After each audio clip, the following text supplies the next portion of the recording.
मैं बहुत सारी चीज़ें बोलना नहीं चाहता हूँ। नहीं होगा ना आर्मी में भर्ती तो ब्याह नहीं होता है, आप जान लीजिए ये बात। और 4 साल में रिटायर होकर के आ जाएगा तो कौन ब्याह करेगा जी।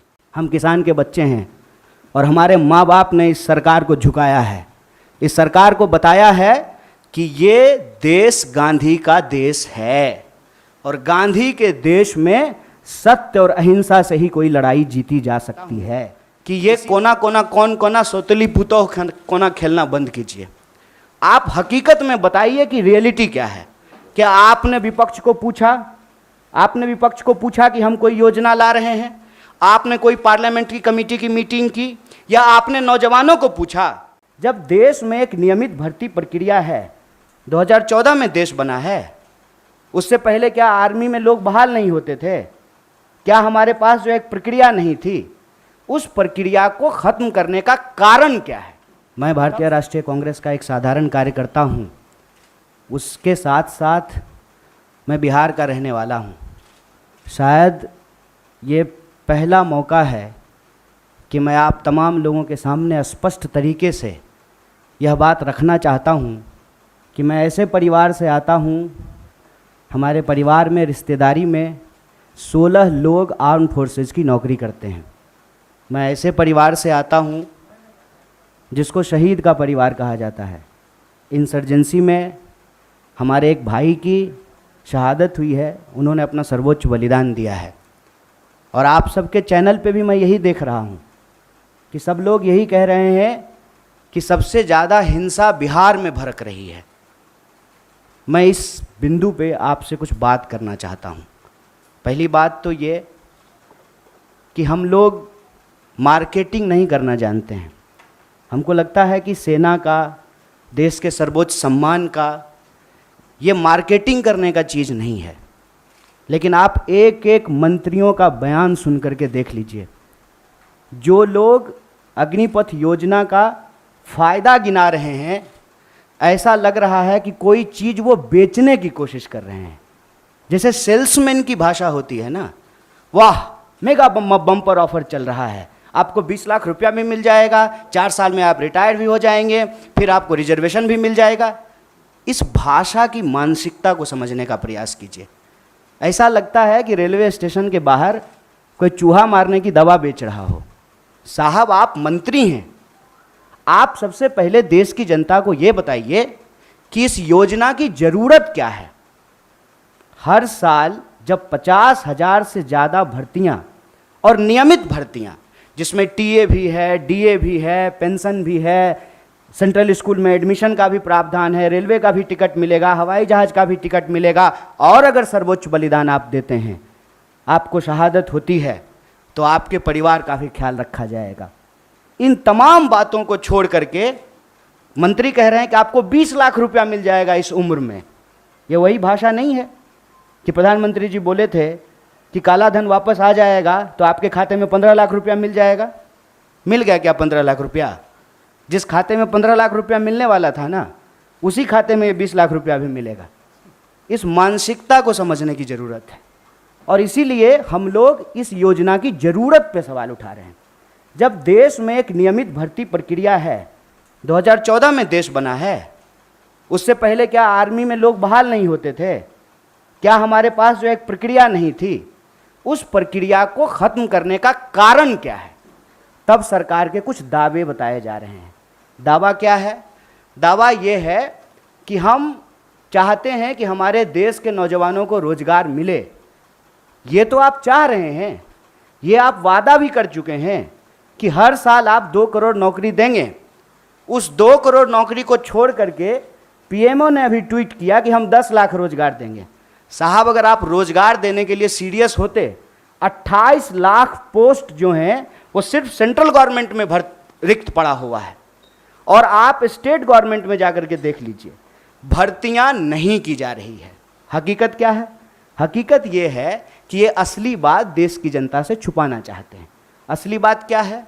आप सब लोगों को याद है कि जब नोटबंदी की गई तो यह दावा किया गया कि इसके बाद नक्सलवाद समाप्त हो जाएगा, आतंकवाद समाप्त हो जाएगा।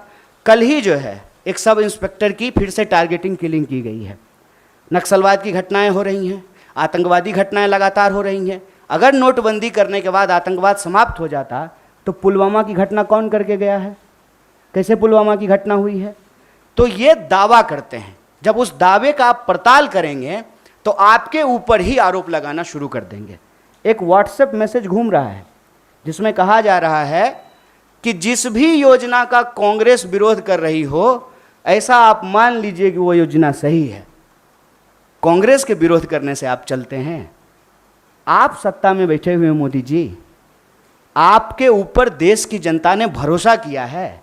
विपक्ष के भड़काने से लोग भड़क जाते, विपक्ष की कही हुई बात लोग मान लेते तो प्रधानमंत्री मोदी जी होते।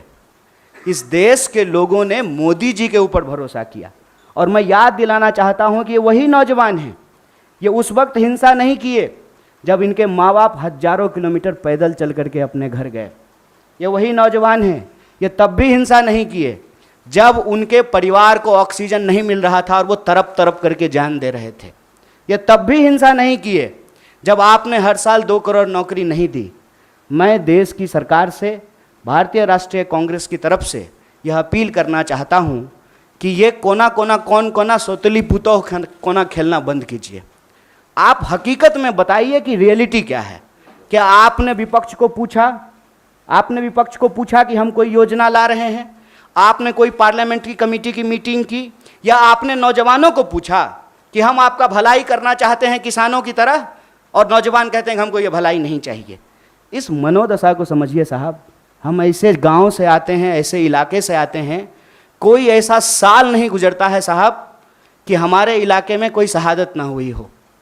हमारे इलाके में लोगों के पास महज नौकरी नहीं है सेना, हम जानते हैं इस बात को। जब किसी परिवार में किसी बच्चे को सेना की नौकरी मिलती है, पूरे इलाके में उनका सम्मान होता है। और दुख के साथ साथ जब एक पार्थिव शरीर गांव आता है, आंखों में आंसू होने के बावजूद उस इलाके का सीना गर्व से चौड़ा हो जाता है कि हमारे बच्चे ने जो है देश के लिए सर्वोच्च सम्मान दिया है। सेना का सवाल देश की सुरक्षा का सवाल है, आप इसको मजाक मत बनाइए। और एक बात हमारे साथी भी कह रहे हैं, आप तमाम मीडिया लोग भी इसको बोल रहे हैं कि उसमें से 25% लोगों को, साहब 25% नहीं, अप टू 25%, ध्यान रखिएगा। ये है सेल्समैन मेगा बम्पर ऑफर की मानसिकता। अप टू 25% क्या होता है? मतलब 25% की भी गारंटी नहीं है। ये मत समझिए आप कि उसमें से एक को दे ही देंगे नौकरी। बहुत चालाकी से टर्म्स एंड कंडीशन लिख दिया है, अप टू 25%।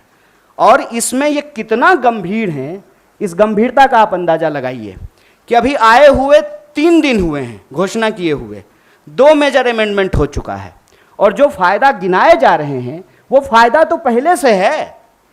सेना में, आर्म फोर्सेस में, पैरामिलिट्री में भर्ती होने की मैक्सिमम आयु 25 वर्ष है। 25 वर्ष से ज़्यादा में तो आप बहाल ही नहीं हो सकते हैं। उसके बाद अलग अलग रैंक पे आप कितना समय तक सेवा देंगे वो पहले से निर्धारित है। और जो लोग आर्मी की नौकरी समाप्त करके, सेवा समाप्त करके आते हैं, उनको अन्य जगहों पे सुविधाएं दी जाती है। भूतपूर्व सैनिकों को सुविधाएं दी जाती है, भूतपूर्व सैनिकों के परिवारों को सुविधाएं दी जाती है। और आप में से बहुत सारे लोग, मैं बहुत साधारण बात करता हूँ, मुझे लंबी चौड़ी बात करनी नहीं आती है, क्योंकि कहते हैं जाके पैर न फटे विवाई, वो का जाने पीड़ पड़ाई। हमको पता है कि आर्मी में कौन लोग जाते हैं। गृह मंत्री का बेटा आर्मी में नहीं जाएगा, वो BCCI का सेक्रेटरी बनेगा। हमको पता है कि वहाँ पे सेवा करने वाले कौन लोग होते हैं। गरीब किसान मजदूर के बच्चे होते हैं। कोई नेता का बाल बच्चा आर्मी में नहीं जाता है। जाता है, प्रधानमंत्री भी जाते हैं फोटो खिंचवाने के लिए।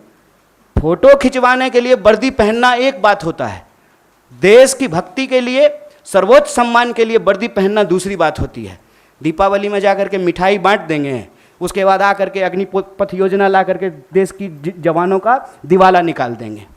अग्निपथ योजना इस देश के नौजवानों को अग्नि में झोंकने की योजना है। इस योजना को सरकार को तुरंत वापस लेना चाहिए। और ये जो लॉलीपॉप वाली भाषा है ना, इस लॉलीपॉप की भाषाओं को बंद करना चाहिए। और जहाँ तक बिहार में हिंसा का सवाल है, सीधा सा एक कारण समझ लीजिए, ये नौजवान ना किसी के द्वारा लाए गए हैं, ना किसी के द्वारा बुलाए गए हैं। आप तमाम प्रबुद्ध पत्रकार यहाँ बैठे हुए हैं, कोई ऑर्गेनाइज्ड आंदोलन होता है, उसका स्वरूप अलग होता है। हम लोग 3 दिन से नहीं डिटेन हो रहे हैं यहाँ पे, हमारा ऑफिस छावनी नहीं बना हुआ है। हम लोग आते हैं, पुलिस पकड़ करके हमको ले जाती है, कोई हिंसा नहीं होती है, कुछ भी नहीं होता है। उसमें हिंसा क्यों हुआ है? क्योंकि वहाँ नौजवानों का सब्र जो है पानी सर से ऊपर चला गया है। और एक बात और जान लीजिए, जो हमारा बेरोजगारी दर है देश का, बिहार का बेरोजगारी दर डबल है साहब। जहां के मजदूर, बिहार का मजदूर जाता है ना हरियाणा और पंजाब में धान काटने के लिए, बिहार के ही लोग आते हैं ना दिल्ली में काम करने के लिए, बिहार के ही लोग जाते हैं ना महाराष्ट्र में काम करने के लिए। जहां एम्प्लॉयमेंट नहीं है वहां के लोग ऑलरेडी विस्थापित होते हैं। ये जो बच्चे हैं ये उस उम्मीद में अपने गांव में रह रहे हैं, दौड़ रहे हैं जाड़ा गर्मी बरसात, सड़कों पे, मैदानों में, रेत पे, कि इनको किसी दिन सेना में सेवा देने का मौका मिलेगा। ये मौका इनसे जब छीना जा रहा है तो इनका सब्र टूट गया है। लेकिन मैं इन तमाम नौजवानों से भी एक अपील करना चाहता हूँ, दोस्त, हम किसान के बच्चे हैं और हमारे माँ बाप ने इस सरकार को झुकाया है, इस सरकार को बताया है कि ये देश गांधी का देश है और गांधी के देश में सत्य और अहिंसा से ही कोई लड़ाई जीती जा सकती है।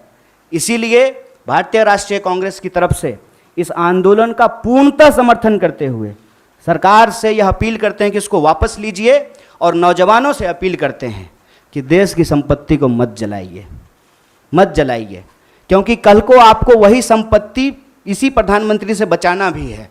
क्योंकि देश की संपत्ति ये दोस्त को बेचने वाले हैं, ये हमारे आपके टैक्स के पैसे की संपत्ति है। इसकी रक्षा कीजिए, सत्य और अहिंसा के रास्ते पे चलिए। और किसानों ने 700 लोगों की शहादत देने के बाद 1 साल से ज़्यादा आंदोलन चलाया, शांतिपूर्ण तरीके से चलाया। तमाम तरह के आरोप लगाए गए, जैसे आज आपके आंदोलन को कहते हैं उपद्रवी, तोड़ फोड़ करने वाले, हिंसा करने वाले। ये कहाँ से आ गए, कैसे आ गए, कौन है इसके लिए जिम्मेवार? और विपक्ष के माथे पर मत खेलिए। विपक्ष की बात जनता अगर सुन रही होती तो आप देश के प्रधानमंत्री नहीं होते। इसलिए प्रधानमंत्री होने के चलते मैं आपसे अपील करता हूं कि इस योजना को आप वापस लीजिए। बहुत बहुत धन्यवाद, बहुत बहुत शुक्रिया।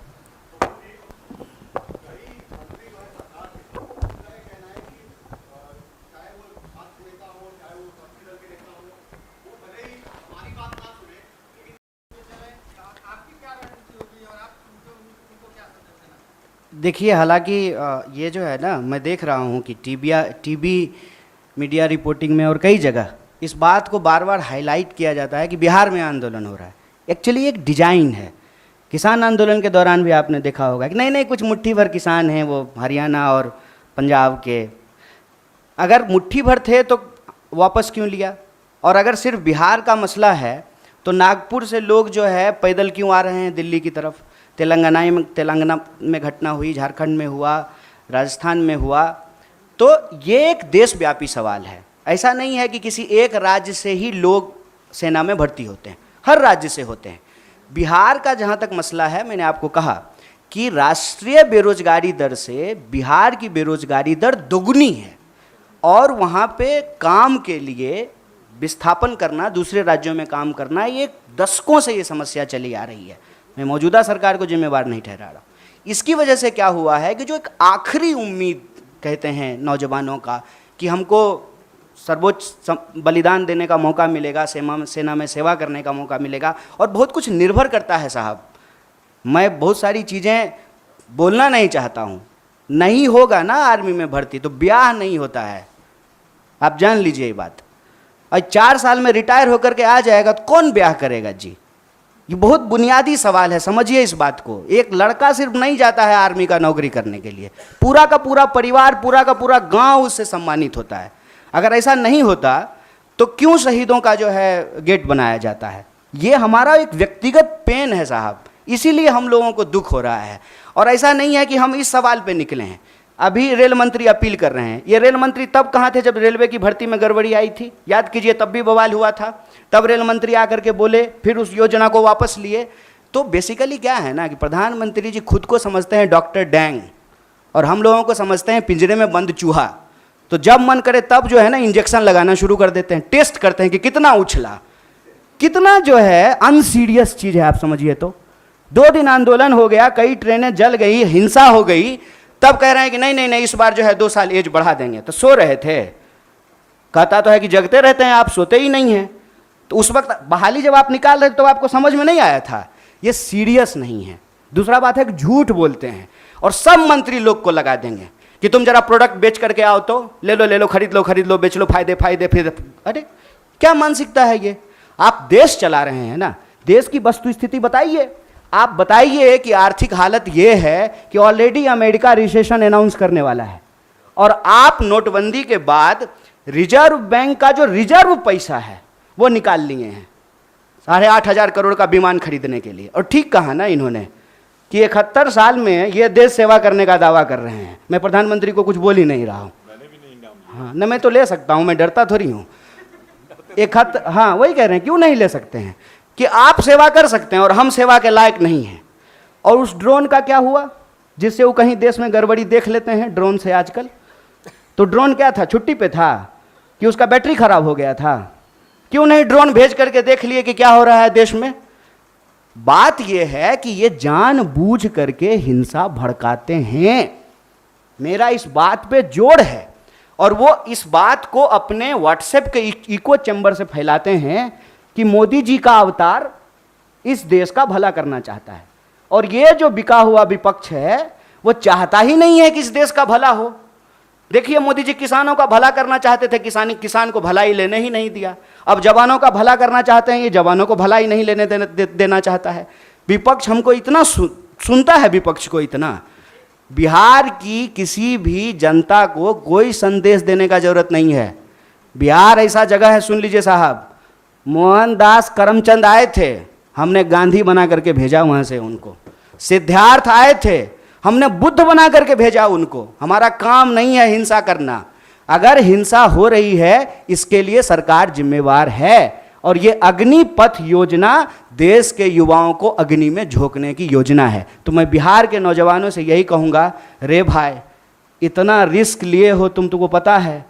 और आपको एक बात और मैं बताऊँ, आप लोग इसको नोट कीजिएगा, जो लोग आर्मी का तैयारी करता है ना, वो डर से जुलूस प्रदर्शन में नहीं जाता है कि पुलिस केस हो जाएगा तो हमेशा के लिए नौकरी नहीं ले पाएंगे। तो ये वो नौजवान हैं जिनको ऑलरेडी ये लग चुका है कि हमको नौकरी ये सरकार अब नहीं देगी, अब बहुत कुछ हो गया। तो मैं उनको कहता हूं कि चलिए नौकरी के लिए आप संघर्ष कीजिए, लेकिन जहां आप नौकरी करेंगे वो तो वही रेलवे है, वही सरकारी संपत्ति है, उसको कोई नुकसान मत पहुंचाइए। और सत्याग्रह के रास्ते पे चल कर के ही, सत्य और अहिंसा के रास्ते पे चल कर के ही कोई आंदोलन जीता जा सकता है।